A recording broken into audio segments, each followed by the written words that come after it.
Like, is that better than a small D1 that never wins, but you could put a D1 pass on your shoulder?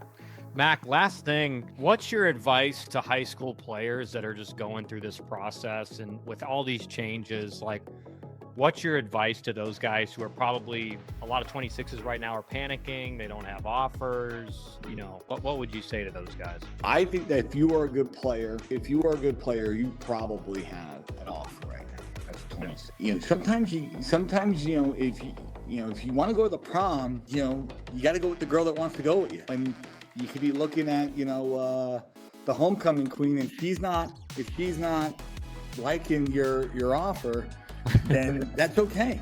You still want to go to the prom, and just because you go to the prom with a girl doesn't mean you're going to marry the girl, but you still want to go to the prom. So that's kind of the way I looked at it, is that there are so many good. If I were a high school guy, where am I going to go where I'm hearing things like that's a really good coaching staff? They do a really good job. They do a really good job developing guys. Their players like to play for them. Those sorts of things. Do they check off those boxes? Because again, this isn't like where it was 10 years ago, where if you made a decision, you really couldn't get out of it, where the coach held all the cards. So if he wanted to treat you a certain way, and that's how it was going to be, you would be stuck in a really tough situation.